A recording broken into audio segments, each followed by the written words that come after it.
You are listening to the Horse Radio Network, part of the Equine Network family. Hi, I'm Jennifer Wood. And I'm Jennifer Connor.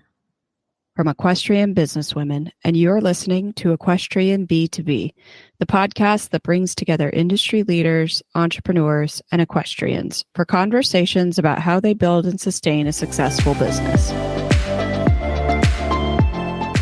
On today's show, we speak to Katherine McMahon about starting a business in France, managing client expectations, and going through international business regulations. Katherine McMahon is a U.S. citizen who grew up riding in Alaska, attended Lake Erie College in Painesville, Ohio, and moved to Europe after completing her education. She found herself riding, training, and showing young horses in France, and quickly noticed how the equitation and hunters were almost non-existent.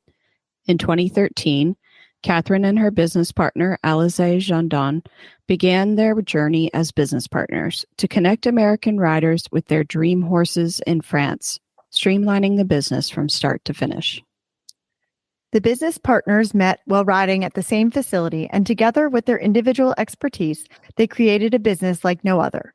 French Horse Exports has flourished to become a full-service, multifaceted business ranging from importing and exporting to a complete horse tour in France. Katherine enjoys surfing and skiing, any outdoor activities, traveling to new spots for horse shows, getting to see their sold horses and how they flourish in the American market, catching up with clients who have become good friends, traveling back to France and scoping horses. Hey, Equestrian B2B podcast listeners, ready to level up your biz? Ride Every Stride specializes in tailoring brand identities for equestrian businesses. From logo development, essential stable accessories, and custom product branding to exclusive awards, VIP event must-haves, and chic apparel, they've got you covered. Visit rideeverystride.com. Use code B2B15, that's B2B15, at checkout for an exclusive 15% discount.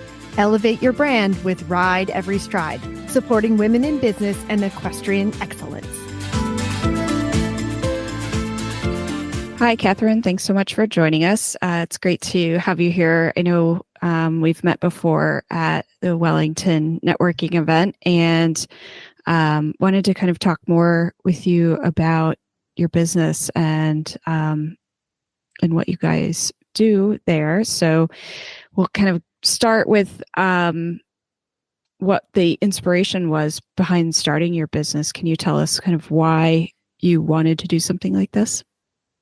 Yeah, absolutely. Actually, it was created completely on accident.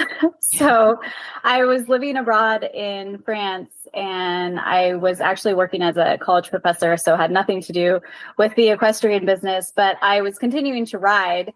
And I did go to Lake Erie College originally and had a minor in equine studies. So I was still pretty connected to the equestrian world in the United States. And I was riding a 4-year-old cute little hunter thing. And I was like, this horse is perfect for the hunter market. And I was talking to the owner because a lot of farms in France are breeding farms that also have a training section. So a lot of times, even at an equestrian facility, you'll always find babies that are coming up that are being trained. And so I was just mostly riding a lot of 4-year-olds for this trainer. And I was talking to him and I said, you have a really nice horse here. And he's like, oh no, he's not a great jumper. He's not going to do well. And so I said, well, how much do you want for him?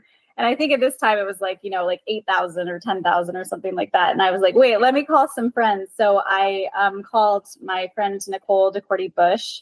She owns DeCourty-Bush Equestrian in California. And her and I had gone to college together and competed in IHSA together. And I knew that she was starting her business out in California. And so I was talking to her and I said, I found this really nice hunter that you should, maybe look at. And so she decided to come over and she bought 2. And then I just happened to randomly be helping out at a horse show. And I was talking to one of the girls that rode at the barn who ended up being my business partner. And she was talking about how she had gotten a grant from her university to start selling horses to Russia. And I was like, well, listen, I don't know anything about the Russian market, but maybe we could do something in the American market. And so we kind of started driving to farms and looking at horses and making, I mean, these videos where there was no iPhones. It was, or maybe there was like the iPhone, you know, the first iPhone. And we were just making these videos of horses jumping around and marketing them on a Facebook group. And little by little, we attracted some buyers and kind of started from there. Wow. And did you continue your previous job while this was kind of getting off the ground? Yeah, I did. I actually had moved to Europe because my ex-husband played professional hockey. And so I was kind of, you know, following him around, and we settled in Normandy for 7 years. And I kind of, by happenstance of starting to teach English, ended up teaching in the universities for the whole time I was there. And so I kind of was able to have a little bit like of a flexible schedule, and also be able to take clients on the weekends and stuff like that, because a lot of our clients do come over and try horses. And even though now I'm based in the States, my business partner takes care of everything when people come to France. Cool. So And you grew up speak French fluently? Yes. Yeah, I speak French fluently. I spent 8 years living in France and 2 years in Quebec. So a lot of my life was in French. And you grew up in Alaska? Grew up in Alaska, yeah, born and raised. That was an interesting place to grow up in the horse world, that's for sure. Yeah, that's what I was going to ask, is what kind of riding you did there and how you got into it enough to want to do equine science. Yeah, I mean, we had hunter jumper shows, and actually my first horse was an Arabian, of all things. He did not love jumping, but we tried it. And then I ended up getting a quarter horse that I did a lot of dressage on and some jumping. And, you know, I did a lot of catch riding for people, because there was I want to say it was a little bit backyardy. You kind of just rode what you had. And there was some of my friends in the equestrian world up there that bought horses in the States and brought them up. But it was really hard on the horses because it is such a different climate. I know people still do it, but it's hard. The winters are hard up there. So it's easier if you have a horse that's grown up there. And it's a small show circuit. I still am friends with some of the trainers up there, and there are, you know, some good horses and good riders and stuff. But we had all the, you know, we had 6 or 7 shows in the summer. You could only show in the summer, that's for sure. Right. But it was a good community. And I think because I rode so many different types of horses, and we didn't have a lot of trainers, so we kind of had to train each other. So when I got to college, it was really funny, because I remember the dean she had been at Lake Erie forever. And she was, I don't know if it was Sue Cohen, and she had been there for years and years and years and years. And she goes, "Who did you ride with?" And I'm like, "I rode in Alaska." And she's like, "No, but who did you ride with?" And I was like, "No, I just grew up riding in Alaska, like not really with the trainers." So it was funny, because I think that experience taught me a lot on just working hard and having to ride whatever was in front of me, kind of thing. Right. Yeah, that certainly helps when you're doing IHSA. Yes. I actually know somebody who moved to Alaska, and she ended up bringing her horse up there, and we're friends on Facebook. And I see her horse has like a summer home and a winter home, and he moves back and forth between that. And she had brought him up. He's part Frisian. He's beautiful, but you could see like when it's winter and his eyelashes were all frozen, and she's like, "Oh, we got to shut down riding here for a while." And then he moves to his winter home and doesn't do anything for a few months. And so that's pretty cool that you're able to do what you did. Yeah. And she kind of, it looks like the same thing. Like she drives him a little bit and she rides him, and you'll see her post videos of all different sorts of horses together riding and hanging out. Yeah. It's really neat in that aspect. And a lot of our early hunter jumper shows paralleled with a Western show. So a lot of the girls would cross over and do both. And that was really fun, because it was, you know, we kind of got the opportunity to try it all. Yeah. That's cool. That's really cool. So when you were in France and you decided to be riding and stuff, and build this business, did you find any barriers to entry? Yeah, they're Alize, who's my business partner. She's a couple years younger than me, and I think we started out the business when I was 26 or 27, and Alize was probably 23, I think.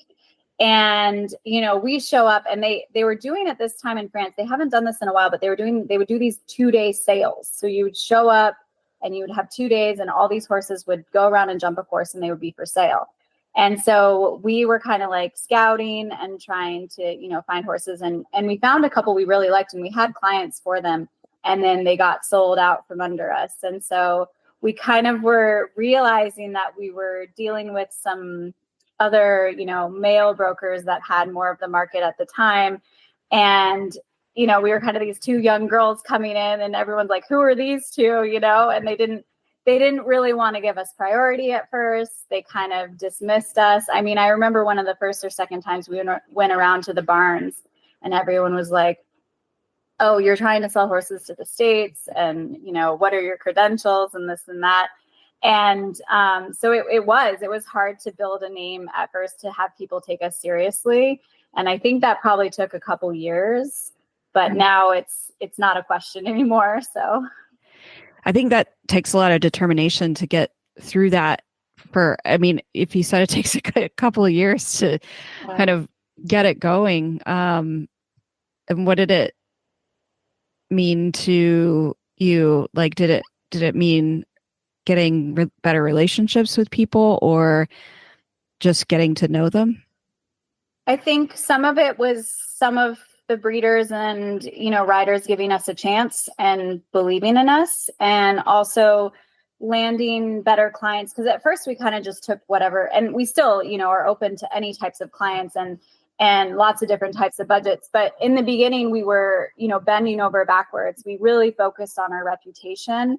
So we cut a lot of deals of commission at first. We were not adamant about, okay, we take 10%. It was like, you want to buy a horse? Like, just give us $200, because we just wanted to build up our reputation. And we actually lucked out because Melissa Rudershausen, who is a Grand Prix rider on the East Coast, she was one of our first clients. And I still remember she messages me on Facebook, and she's like, I want to buy some horses. And I'm like, who is this chick? And she ended up buying 2. And I kept one of her mares that she bought for a month because we were waiting for the other horse to ship. And this was like when we didn't really understand logistical things as much. And it was cheaper to ship 2 at the same time and this and that. And so her and I started building a relationship, and then I decided to go to Ocala to visit her because I had never been. And this was probably in the first or second year of our business. And I met Daniel Geithner because she's known him her whole life. And then he was like, you know what, I'm going to come over to France and look at some horses. And I was like, please do. And so he ended up buying some. And, we built a really awesome relationship with him. He still comes over all the time to buy from us. And little by little, when I was able to get bigger names buying, and then seeing also our horses perform in the States and doing well, I was able to kind of name drop and start to talk to more and more trainers stateside. And then by that, the French breeders were watching us sell more and more and more. And they were like, okay, well, now we're going to, call you up when we have a horse to sell.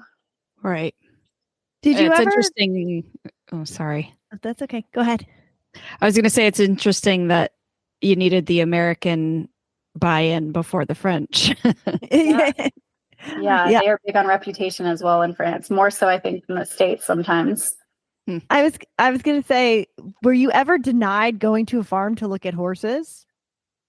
No, there's some places like we've gone to Penelope farm a couple times, La Provost, and she's amazing and the nicest person ever, but we always try to be really respectful and not like take too many photos and like post on social media and stuff like that, because she is such a famous rider in France. But I would say that's the only place that we went there recently, actually, with Melissa Rudershausen and another client, and we're all just geeking out, in the sidelines, like just talking to us, and each one of us is like, because it's kind of like you're someone that you've always, looked up to. And so I would say we've never been denied, but there have been places where we kind of have to be maybe a little more respectful or try not to take so many pictures or, post anything or that sort of thing. And what about riding? Do you ever run into problems with that, having clients come and riding the horses? Yeah, I would say in the beginning, we weren't as adamant about people coming over with their trainers. And we had some situations where adult amateurs came over.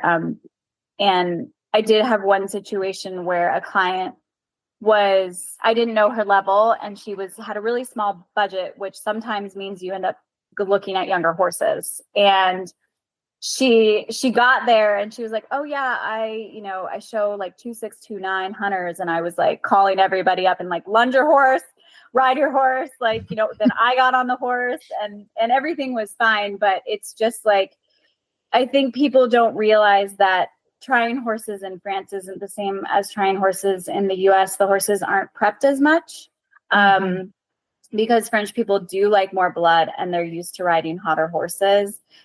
We don't lunge a lot in France. I got made fun of all the time for lunging when I lived over there.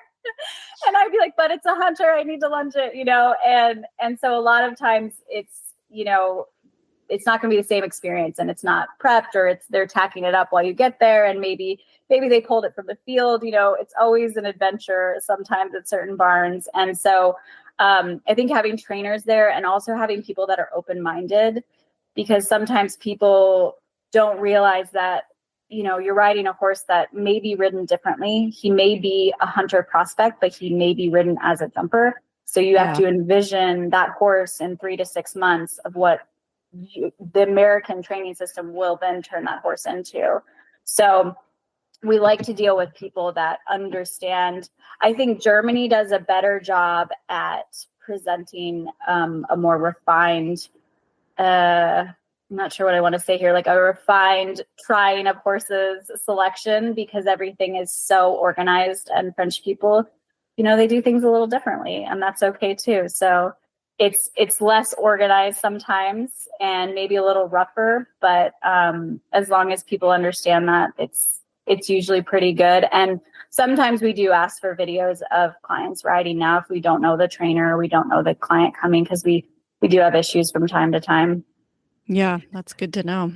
Yeah. Can you talk a little bit about the types of horses they have in France and how it's different than here or other countries?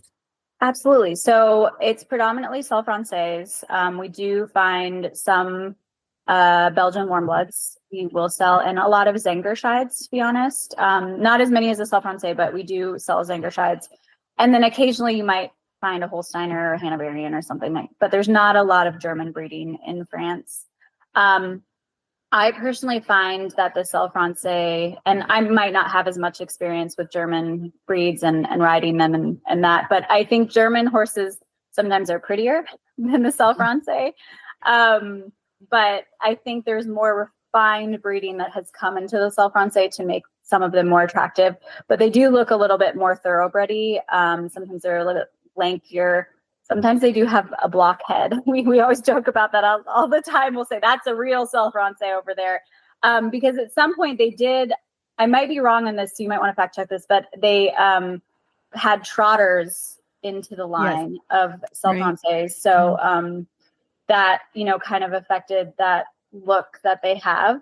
But I've found that they are the most willing horses. And that's probably why you see them a lot in eventing, because they don't question things in a good way. It's not like they're not intelligent or anything like that. They're just so trusting of riders. And I think because the young horse program is so positive in France. So for example, there is a 3-year-old horse show. Not everybody does it, but it's basically they're judged on conformation, and they send them through the chute and jump them. And then they'll do a tiny little flat class, which is the craziest thing ever to watch, because you have 4 3-year-olds doing a flat class together. And then they jump a little line, and that's it. And then most of those are for sale at that point. So sometimes we will go, and we actually used to bring a lot of a British eventer would come a lot to that show at the end of the year and buy some of the young ones to turn into eventers in England.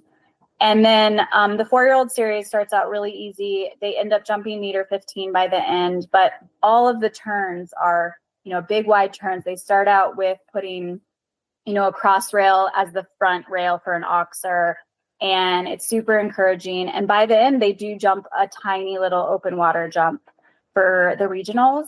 And then 5-year-olds, it gets, by then they're jumping meter 25. It's a little bit tighter, but still super welcoming. And then 6-year-olds is where we really see the difference in who's going to go on a jump meter 40, meter 45, and who's maybe going to be a little bit lower level jumper, because they do timed in the 6-year-olds, and then they do also just a regular normal course. So they start getting more as like a true show jumper, and the horses are a lot harder. And if honestly, in my opinion, if a horse is jumping the 7-year-olds in France, it's at least, a central US Grand Prix horse that can do the meter 40s, because it is meter 40s, the 7-year-old class in France. And that 7-year-old final is huge.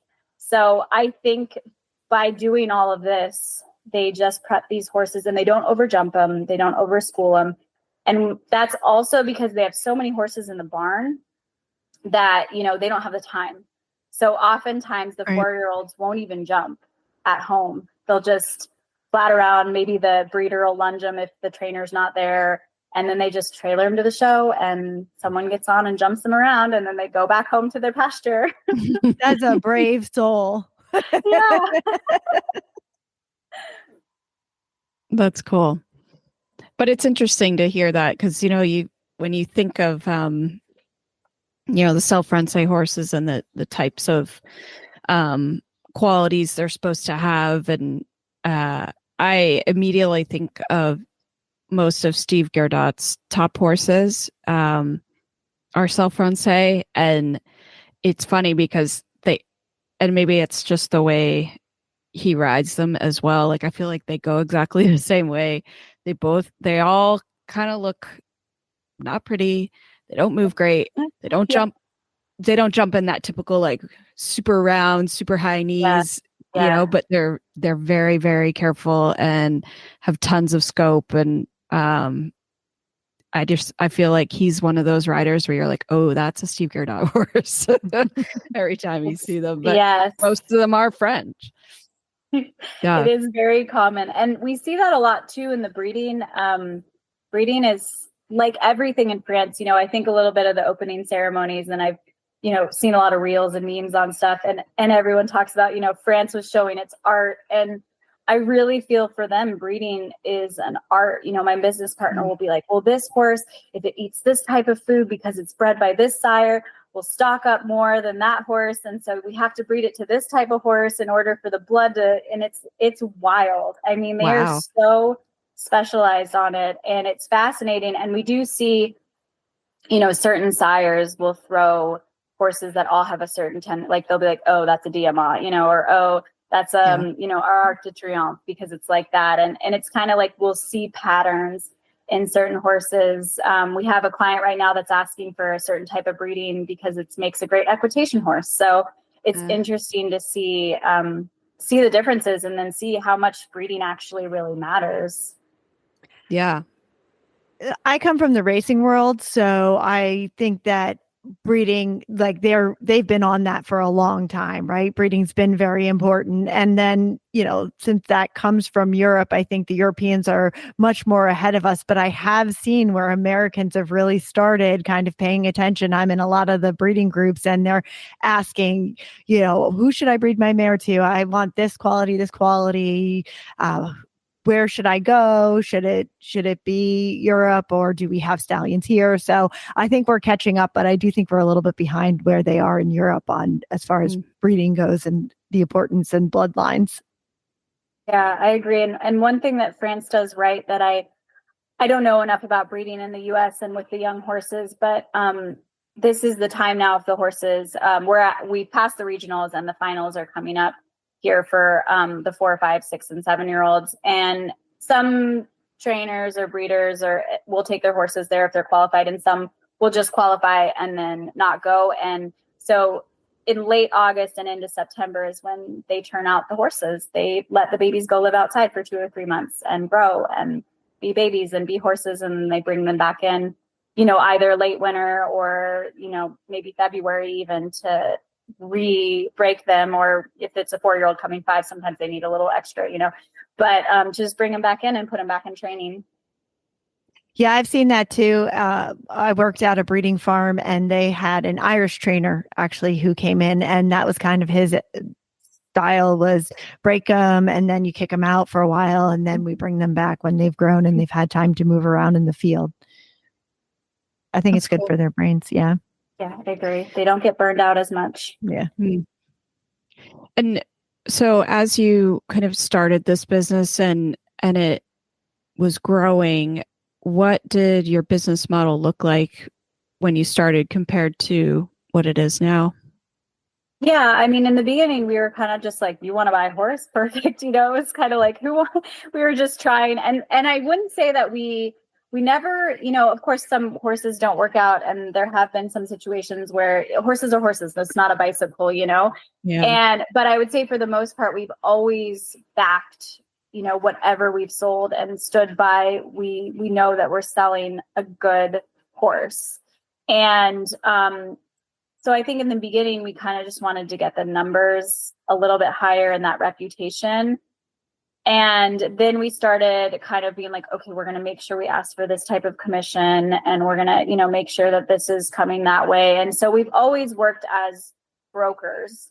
But over the last 5 years, we've started to have groups of investors and buying sale horses, because we do find that, we'll come across something that's a great jump, like a junior amateur horse, meter 25 horse or a lease horse or something like that. And so with a group of a couple other people, we will buy them and we'll decide, okay, we have a trainer in Texas we send to, we'll send a lot of horses to Happy Calmly. And then we have Aaron Lane in California, and sometimes we send to Daniel. And so we'll just kind of be like, okay, what market can this horse go into? How can we make the most money? And so we try to have about 5 sale horses at a time as well, that kind of, we sell when we buy another. And that seemed to work really well with us, and is nice because the horse will be showing under being owned by French Horse Exports in the States. So it gives us a little bit of marketing as well. But I would say predominantly our business model hasn't changed a whole bunch, other than we're adamant about, this is the commission we take, and, having the sale horses on the side. But other than that, it's just the brokerage and the sale horses. Okay. Yeah, I was going to ask if there was ever horses that you saw that you were like, ooh, I need to buy this one. Like, Yes. I don't want to find a buyer for it. I want it. Yeah. Yeah, we have, I mean, I've never bought one for myself and kept it, but I just always tell myself you have to make money on it, but when I did live in France, I did buy one that I kept in training with me, just because he was a bit young, he was 4. But I'll never forget this horse because he actually went on, I think he won what is the USEF, like meter 25s, like junior, the low adults, I want to say, or one of those junior low adults things. Anyways, I would have to look it up, but there was a big sale going on. It was during the WEG games, and he had been in a stall for 2 days for whatever reason. And they brought him out and they were like, this horse is for sale. He's 4. And he didn't do anything. And I was like, I would like to buy him now. Like, he was the quietest thing I have ever seen. And he wasn't super pretty. And, but he was just a steady Eddie. And he now is doing equitation with some kid. And we actually sold when his full brother turned 4 or 5. And we found out he, was for sale. I immediately called a bunch of people and was like, you have to buy this horse. And sure enough, he went to California and got resold immediately, and is just like the personality of a lifetime, just not too smart, but not too dumb, and very safe and never spooky. And That's great. Do you ever have people who buy them and then keep them in training and then have you sell them before they bring them back? We used to do that a lot more. We haven't done it as much now. But it was when prices were, we have seen a huge shift in prices. I think we've seen that in every, every area right now in the world. But when horses were pretty cheap as 3-year-olds and 4-year-olds, people would keep them in training because it is so much cheaper to keep them in Europe. And we do have some clients that will send them either to another trainer in France or somewhere in Holland or something. because it just really keeps your costs down, because that's a huge factor in resale. And we pay attention to that as well when we buy horses for ourselves, is we're like, all right, here's what it's going to cost us to keep it. Hypothetically, if it doesn't sell, these are the show costs. And we don't sell a ton of young jumpers because it's so hard to keep them in the US, and people don't want to spend the money on buying a 5-year-old jumper to, carry that cost for later. So we oftentimes will see people will buy, 6 or 7-year-olds, or they're spending, more money on a hunter prospect, that they can bring to the States, or, an equitation prospect that's maybe like 7 or 8, So it's kind of just playing that game of how much will this cost me? Yeah. I know I've got a young thoroughbred right now that I'm like, I really want to sell him, but it's at the point where I have so much into him, then he's, what are you going to get back out of it? So it's a struggle here for sure. It's so expensive. Mm-hmm. Mm-hmm. What's your ideal customer? Oh yeah, that's a good question. Well, we love Daniel Geithner as a customer.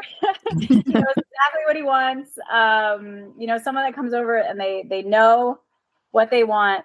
They communicate well what they want. They're not, humming and hawing and getting on and trying a million jumps and doing this and that. And, it is hard. You are spending, I think it's easier for a trainer to buy than an adult amateur, because they don't want to make the wrong decision.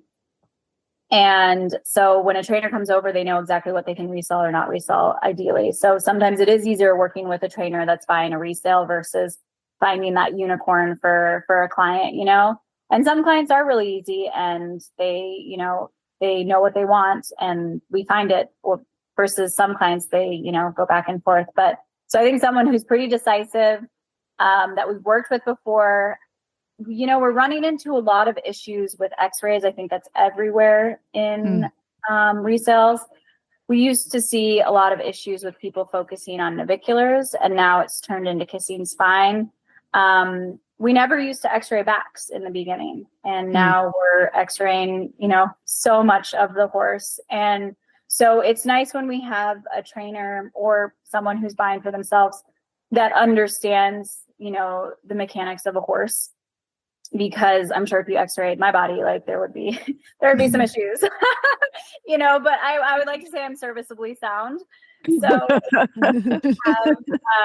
we have a person who understands that, okay, because in France, what they do during beddings is they will look at what the horse is going to do for the future, and then they will base their opinion off of, okay, this horse is going to jump no higher than 1.25 meters. Perfect. He's great. This horse, you want him to jump 1.40 meters. You might need to do some maintenance, because they don't do a lot of injections in France. Actually, there's not a lot of maintenance, because these breeders have so many horses, they can't, spend the money on everything. So it's nice when someone understands that this horse has probably never been injected. If there's a, minor issue, you can probably take care of that, have no problems in the States. But it's hard when a horse passes, in my opinion, because we've sold over, I think 500 horses now, maybe even 600. And I've looked at that many pre-purchases and translated that many pre-purchases. So I've seen everything, and I can kind of get an understanding where something will be an issue. I mean, I'm not a vet, so I'm not a specialist in that area, but I know from the way that the vettings go, and it's hard to see when someone passes on something that is, still very sound. But again, it's a risk. So we like people that have a good understanding with their vet and can have those conversations that might be a little difficult. Like, what happens? Will we have to drop him down? Can we resell him with these x-rays? Because that's turning out to be a big issue. Is maybe the horse is totally sound, but he's got a chip that you can't remove in that area or something, or it's going to cause a problem, or he's got a bone spur, he's OCDs, or he's, maybe got minor kissing spine. What are your chances of resale? And that's something that we're running into, as people are balking a bit at that kind of scenario. So, ideal clients are just easy ones to deal with, that it goes through seamlessly, Do you think that is a trend that will go away or change as kind of as things proceed? Because I feel like if so many people are passing on so many good horses that will likely be perfectly fine. And, you eventually get to a point of, okay, well, how many horses are there truly out there that look perfectly fine on a pre-purchase, Yeah. Not a whole lot unless they're pretty young. And even then, like, it's, I don't think you can find those horses. You have to take the risk, frankly, and know, this isn't that bad compared to something else. Or I don't know. I find it interesting to look at that trend and wonder, and then also look at the trend of, okay, well, if all these horses are being passed over because of minor issues, could that possibly start bringing sales prices back down? Yes. I think there's going to be a shift. I think it's a culmination of, and I've seen so many vettings. So I think I've probably I've seen maybe 2 that were the cleanest vettings ever. It's not, I think people don't understand who are buying a horse that the majority of vettings, there is always something going on. And sometimes I think people don't pay attention to, does that horse have the same, issue going on the other side? So were they born with it? Was there any changes? And we try to pull a lot from x-rays, like, did that horse have x-rays at 3 and now we're x-raying at 7? Were there changes? I think there's a lot of factors to consider. And I think the US is, people like to sue, and people like to put blame on something else. And in France, you can't do that. You can't be like, oh, this horse broke, now I'm going to take you to court. It's a risk that you take when purchasing a horse in France. Whereas here, I think the vets, we see a lot of vets are worried about taking the responsibility of saying this horse is sound. I've heard that too. And I think it is a really big issue. And whereas in France, they don't ever have to worry about giving their, professional opinion, because they know that they won't ever be taken to court. Whereas in the United States, I feel like we'll see a vet, feedback on a horse, and we're like, okay, they just literally listed everything under the sun that could be wrong with the horse, probably to cover all areas in case there's an issue. And so if you don't have a good relationship with your vet and can have an honest conversation, that would scare me too, buying the horse, Right. But so I'm hoping that there will be a shift, because, we've already seen that we've had 600,000 euros worth of horses that have been passed on this year because of vettings. And that is a huge amount. And so I'm really hoping that we change that, because those horses were all, maybe there was a couple that, yes, I would pass on myself, but, half of them were okay. And it's just, it's a risk you have to take when you're purchasing a horse. And I'm hoping that, as you said, people are going to have to shift, or prices are going to have to drop. And the one thing I would like to see in France is when there are issues, and this is something that the French breeders and trainers that I've been trying to educate them on. So for example, and some of them are good about it, if there's an issue that comes up in x-rays, just drop the price a little bit. And then oftentimes Americans will be like, yeah, that's fine, now I'll buy it. Versus, if they're really stuck on that price and there's no room for negotiation, Americans like to get a deal. So if there's no budging on that, it's harder to sell that. So, and I am curious to see, actually, this is really interesting. I was talking to Alize about this. They're going to start introducing more AI in vettings. And I'm really curious to see how that's going to change. So I don't fully understand it yet, but doing the lameness tests and having AI analyze it versus a human eye. And I'm hoping, I'm really hoping with that maybe if a computer is telling you, there's going to be less blame or capability of saying that they're wrong. I mean, obviously there are their own issues with AI, but maybe that'll give people more of a peace of mind of something if a computer is analyzing it. I don't know. Yeah, that's interesting. Yeah, because then it's, I guess, less of a bias or less of a, like, it's not a recommendation. It's just, here are the facts, and Yeah, or exactly. here's the data. That could Yeah. be useful for some people. Mhm. Cool. And can you talk about, you said, you do tours and things like that. Obviously you're not in France anymore, but what do you kind of offer, or what advantages do you provide to customers who are coming over to look at horses?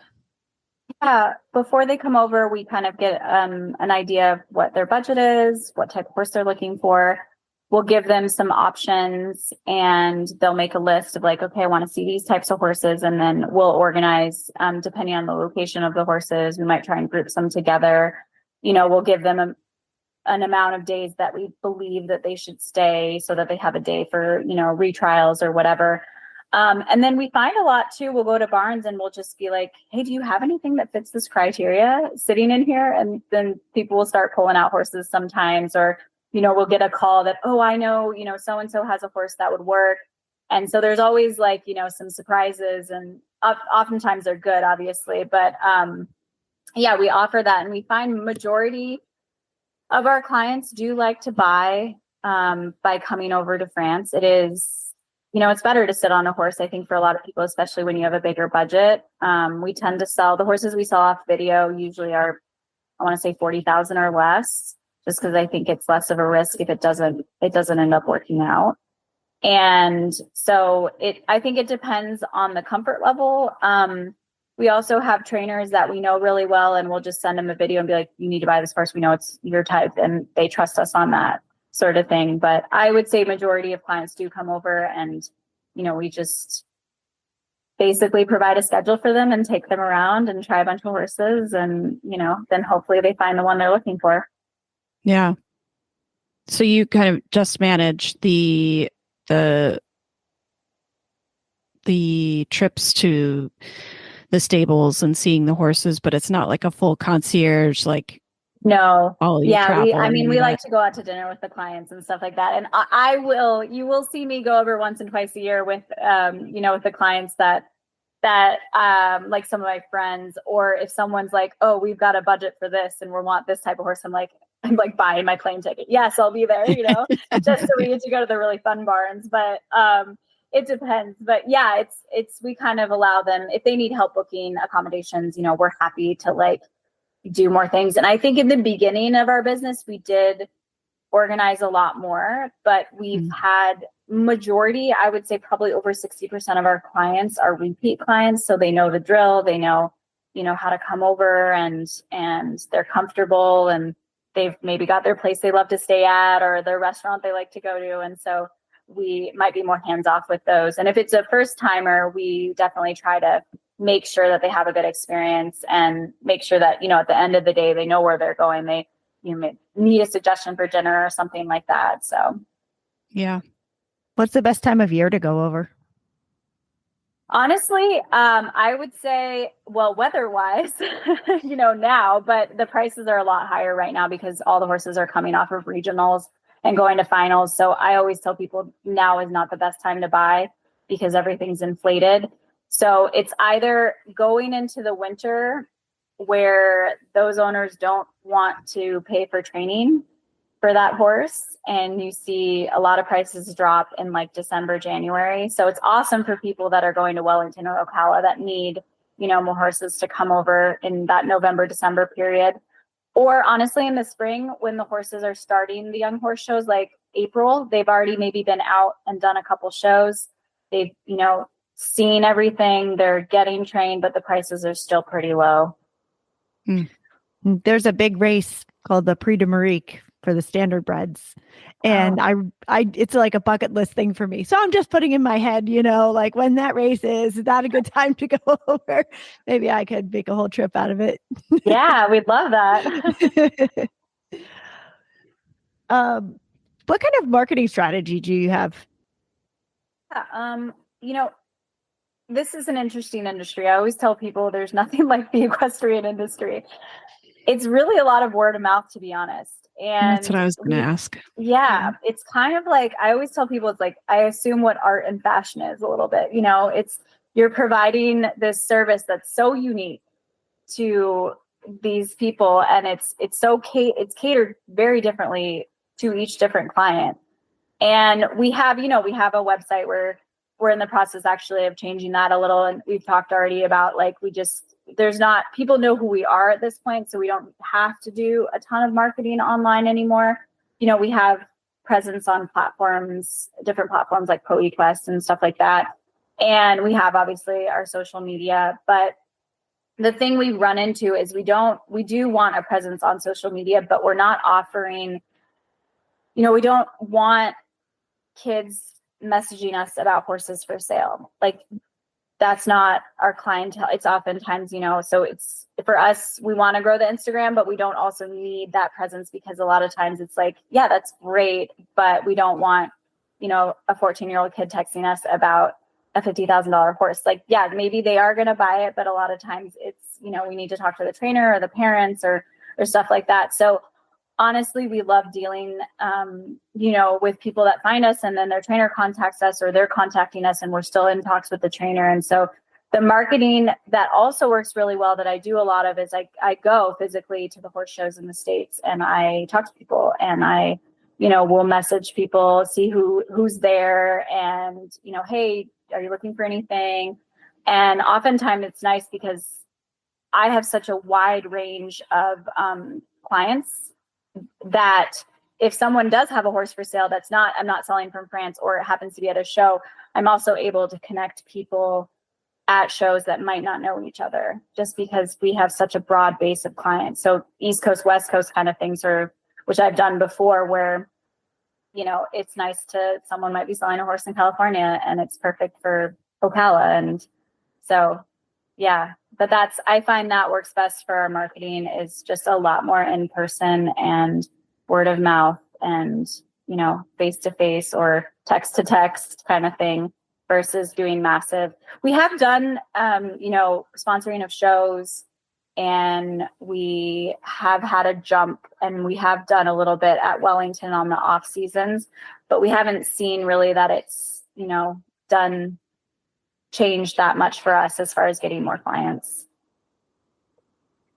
Did it make a big difference for your business when you moved back to the US, good or bad?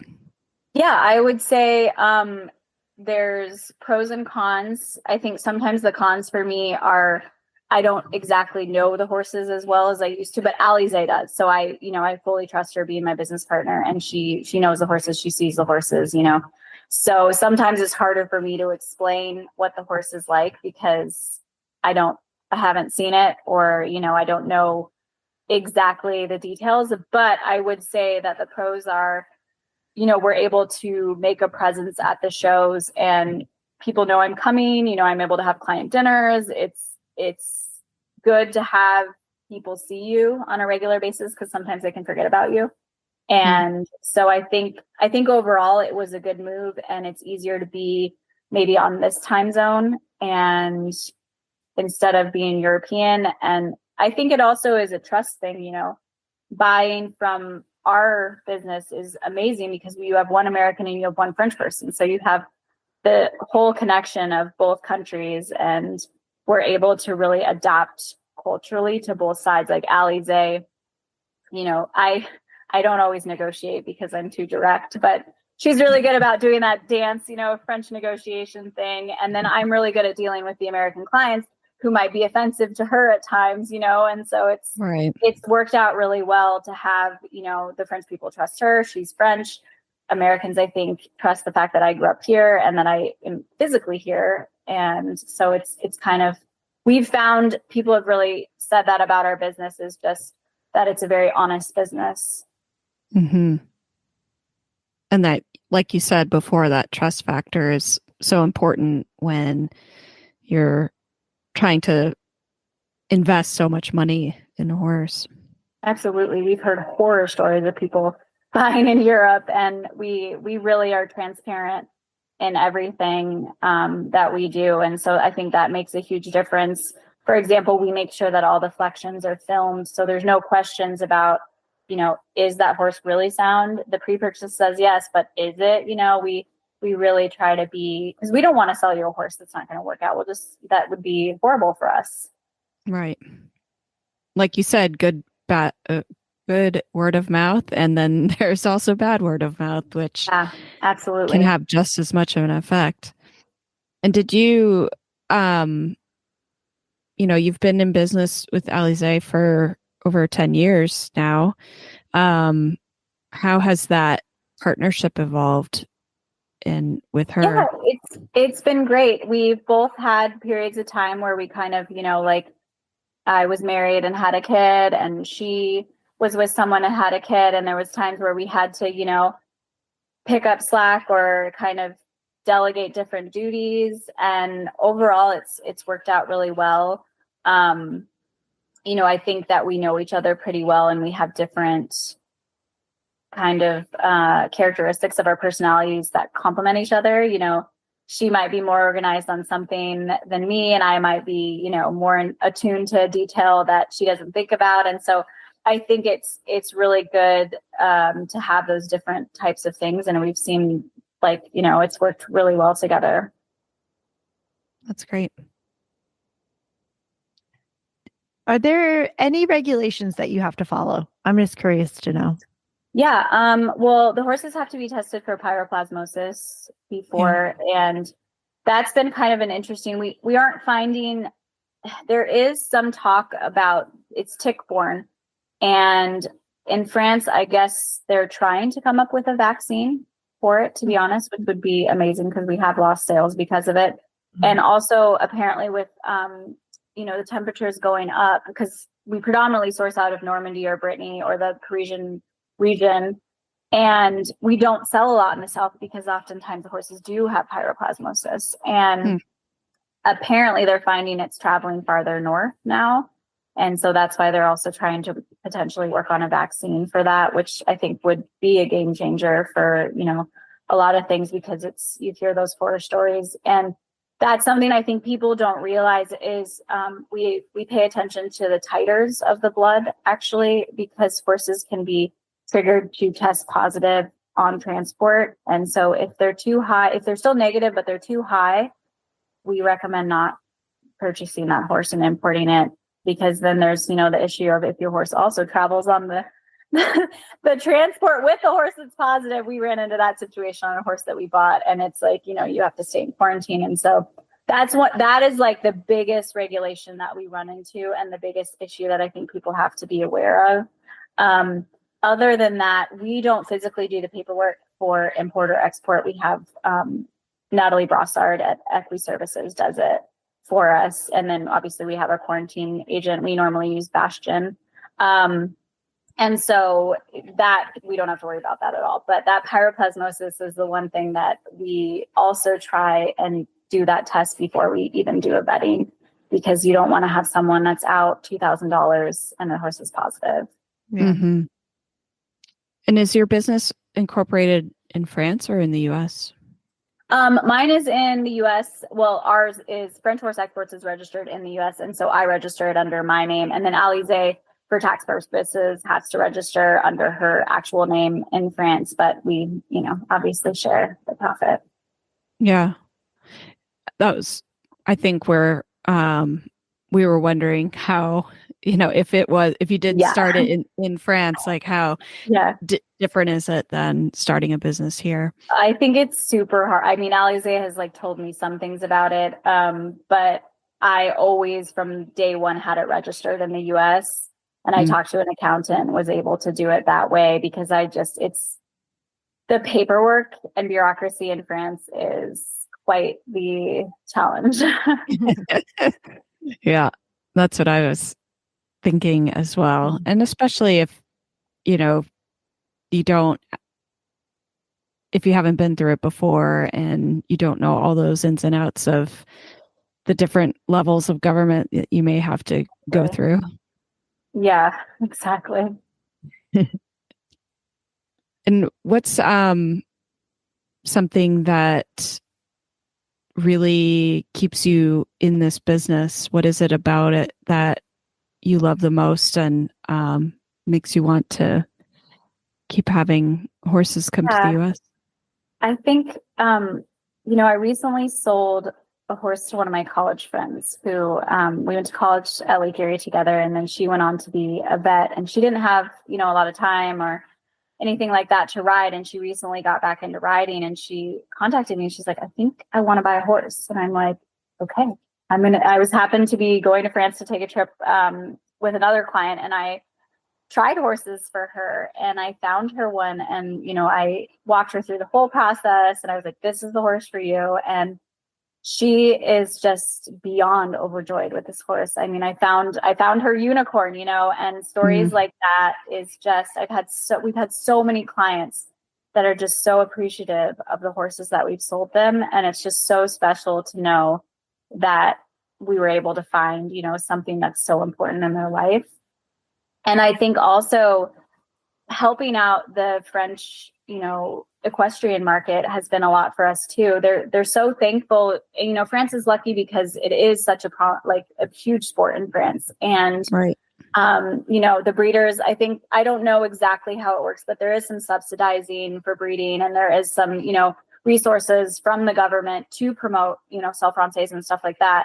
And so it's been really awesome how much we've been recognized in France for helping people sell horses, because I think before they were selling, but they weren't selling as much of the jumpers as when we stepped into the market because of the language barrier and just a lack of time for marketing and this and that. And we were really able to show a lot of these, breeders and trainers, this is what Americans want. This is what we're going to do to help you. And it's been really rewarding from that aspect as well. Would you recommend somebody to go into that business if that's what they enjoy? Yeah, I think it's really specific. So I think I know people probably have brokered in other countries and seen some success and this and that. But I think what really shaped our specific business was the fact that I was living in France and that I was able to see firsthand the horses and understanding the French culture and speaking the language and having just a hands-on experience. And I didn't, grow up maybe in the, United States A circuit because I was in Alaska, but, going to college at Lake Erie and having all those connections, I wouldn't have probably started the business if it wasn't for Nicole, DeCourty Bush in California. And we both say to each other, the best part of college really was meeting each other. And we've both grown, our businesses together. And now she has 2 Grand Prix horses that came from us that, she does in the Grand Prix. And it's just such a special thing to watch, when you have those connections, I guess. Mm-hmm. Yep. Cool. We know exactly what you're talking about. Well, awesome. It's been great talking to you and learning more about you and your business. And at the end of each episode, we ask the same 4 questions to each guest, and Connor starts with the first. What is one action that women can take to make a big difference in their lives? I recently read something to stop apologizing for things. So I've really tried to not do that anymore. And that's kind of just a generalized thing. And I think, just being in an industry, I know that the United States is very women-based, but it's a male-dominated industry in France. And so just standing up for yourself and knowing that you are an expert in whatever you do and showing that and being confident in that. Yeah. I was going to ask if the culture is much different in France where people don't apologize all the time. Yeah, they don't. They really speak their mind a lot, which is really interesting and kind of refreshing sometimes. And so I think sometimes in some aspect you get things done quicker, and then other aspects, maybe not. Yeah, it's a fine balance. Exactly. And what's the best habit that keeps you motivated personally? I think growing up in Alaska, I just do a lot of things outside. I think nature for me and being outside and growing up in the mountains, it's still such a big part of my life. And even though, I love horses and doing all that stuff, I have to be outside at some point or in nature or in the mountains, skiing, ideally. What's your favorite horse movie? Oh, I loved National Velvet. I feel like I saw that movie so many times, and I read the book, and that was like the VHS, that got watched the most at my house. And who would you recommend to be a future guest on this podcast? That's an interesting question. I mean, I think honestly, I think Nicole. I'm gonna say Nicole DeCourty Bush would be a really interesting person because she has, she's in the California market, which is honestly its own market in itself. I've seen a lot of differences versus the East Coast versus the middle, and it's with the influx of money too in California with tech jobs. There's been huge changes in the equestrian industry, and even some of the horse shows have changed and shaped, and thermal is huge now. And so I think she would be a good one to talking about that because she is trainer based, but also she's a really high level rider. So she does, she wears both hats in that aspect. And just hearing her story of growing her business as well and kind of, fighting through that market as a female. Great. Well, thanks so much for joining us today. Yeah, absolutely. Tired of searching multiple websites for equestrian products and services? Wish you could browse horses for sale and order supplements in one convenient place? Equivant was created by horse girls who are dedicated to making it easy for fellow equestrians to find what they need for them and their horses. Equivant partners with small equestrian businesses to advertise products, services, and horses for sale on one convenient marketplace. Shop on equivant.com to find horses for sale, grooming products, supplements, riding apparel, trainers and vets in your area, and much more. They really do have everything you need for you and your horse. I think it's funny sometimes how conversations go with people where we start with questions, but it goes in a totally different direction, I feel like. And, where sometimes we talk about a very specific topic or we kind of get into the nitty gritty of like, how do you do this in your business versus talking to someone like Katherine, where we're just like, well, how did that happen? And what's this like? And how do you do this? And I think it's cool to have those kinds of conversations sometimes so that people can just learn about something they may not know much about. Yeah, and kind of uncover different culture or different ways to do things, and even learning about like Celle Francais horses, because I think that that's something we don't see a lot of here in the US, and so maybe that'll inspire somebody to go and take a look at it and see if those types of horses are fit for them. Right. But I just think it's so cool that she came from Alaska and she rode an IHSA and was able to kind of create this business out of just being in France and still being around horses. And I think to have that kind of vision is really cool because I'm sure it wasn't easy, right, trying to make those connections in France and even with a French business partner. Right. And they were young and riding over there and just going and doing it and having the courage to do that. Right. And being there. I mean, I would probably go to another country and be like, I'm just not going to ride. Like, right. Yeah. Where do I even go? Or where do you get started? Or so. Yeah, it's really kind of cool that how her story evolved and that she was able to build it into such a profitable, sustainable business. When, there's so many challenges that she had to overcome to do that. Right. Right.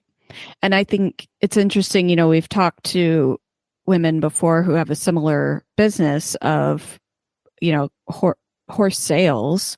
Right. And the differences between what they do and how her business runs is cool to see, rather than being strictly just a sales brokerage. Hers is much more relationship based rather than just placing, you know what I mean? And And like she said, 60% of her business are repeat customers. So she really gets to know these people, I'm sure, and is very up to date on what kind of horse they need.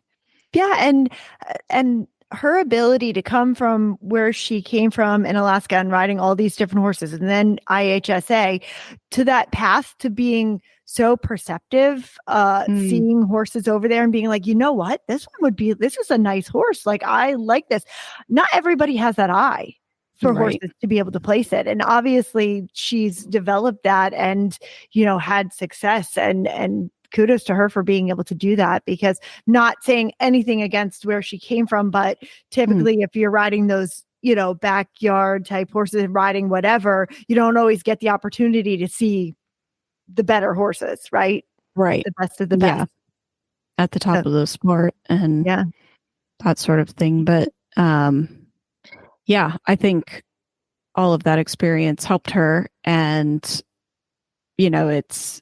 she had some distinct advantages of being able to live there and speak the language and that sort of thing. Cool to make the shift too, that she's now back over here and still able to, make the business work. So I think it was really awesome. It's a good conversation. For sure.